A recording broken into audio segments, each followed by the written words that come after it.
Okay, so we have talked about the elements of negligence, including the duty, the breach, and causation, and now we are at damages. And as I said before, you do not have a cause for negligence unless there are actual damages.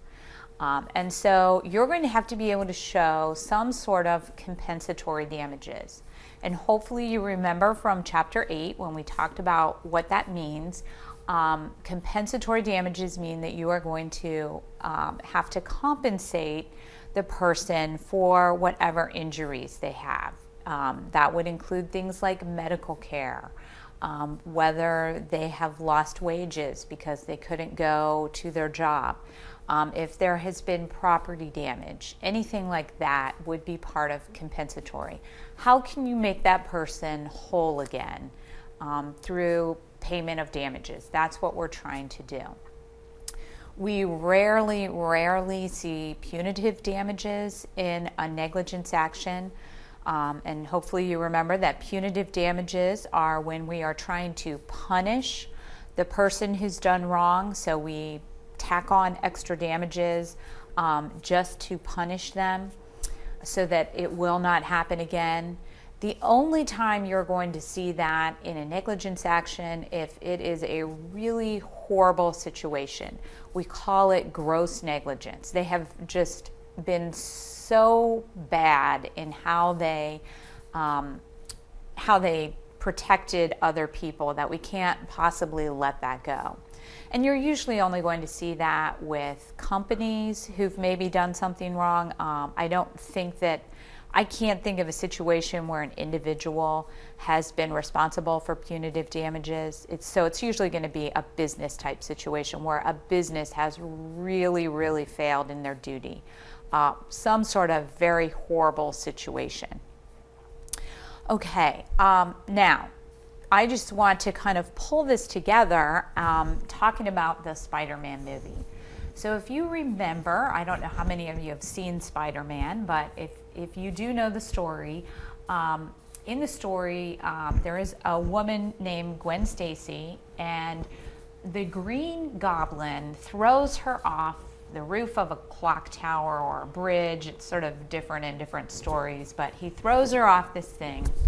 And Spider-Man saves her by throwing his web down to catch her. So he catches her, but as it turns out that when you fall off a bridge or a building or whatever, you don't actually die from hitting the ground. You die usually from whiplash, from when you stop. And so when he stopped her with the web, she dies anyway because she has this whiplash that actually kills her. So in fact, when Spider-Man saved her, he actually killed her. So the question is, would Spider-Man be liable in this situation? And hopefully it's apparent to you, no, he didn't have a duty to rescue her unless he's somehow connected with the police. But I don't think that he is. I think he is just a superhero on his own. So when he saves her, he didn't have that duty to rescue her. And really, the real cause of her harm was when the Green Goblin threw her off. And we would actually call that some sort of intervening or superseding cause. He started the chain of events that led to her injury. She was going to die anyway. So Spider-Man's saving of her would not have been an act of negligence because he was just trying to save what was inevitable. And he didn't have that duty to rescue anyway. Now, I do want to point out, and I think this is especially good to know as business lawyers, that you are responsible for the actions of your employees. So if you hire employees who do things that are negligent, your business is going to be liable for negligence. So you do have a duty to hire people who will use a duty of care, who will not be negligent in what they do, and who will not put your customers and so forth at risk. So you're going to want to protect yourself in some ways. You're going to want to really look into the employees that you hire. You're going to want to do background checks on them, maybe call former employers. Whatever you need to do in whatever business or situation that you have to make sure that you hire people who are going to have that kind of care. And of course, you're going to want to train them to make sure that they are appropriate in their actions and make that part of the job. We need to be careful here. We need to put out warning signs. If this is something that might harm somebody, you need to have some sort of protection around it. So we need to do that kind of training and make sure our employees know what they need to do, because you are going to be held responsible for their actions. Okay, all right, so let's talk about some things that can happen in a negligence action that maybe make it difficult to prove. So if you remember, if you're going to prove negligence, you're going to have these 4 elements: the duty, the breach, the cause, and the damages. And sometimes we might have a little difficulty showing the cause or showing the breach.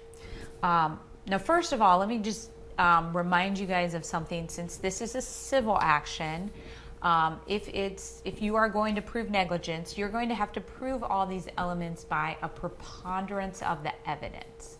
So if you remember, that means that you've got to show that it's more likely than not that this happened. So 51% chance that all of these elements occurred. That's different than the criminal level of proof, which is beyond a reasonable doubt. People are often very familiar with that and forget that in these other actions, it's just a preponderance of an evidence. So it's a much lower standard of proof that we have. But let's say you're having trouble showing the breach. You might be able to show that someone just breached a statute that's out there. And because of that, they're going to automatically be liable, that they automatically had a duty of care that they breached. And we call that negligence per se. So an example of that would be, we have a statute out there that it prohibits underage drinking. So if a bartender served an underage person and then they caused harm to somebody, we might be able to hold that bartender liable under the theory of negligence per se, because they violated the statute by serving someone who's underage. And I'm not going to get into whether the underage person had a fake ID and the bartender knew it. I'm not talking about that situation. I'm saying just a bartender who served somebody and they never checked their ID, and it turns out they're underage, and as a result they injure other people. The bartender could be liable under negligence per se for violating that statute. The other thing that can come up, though, is something called res ipsa loquitur, and that happens when you cannot really show causation. You can't really show that the actions, the negligent actions of one person caused harm to the other person for some reason. Maybe things have been damaged, maybe the evidence is gone, maybe nobody actually saw it happen.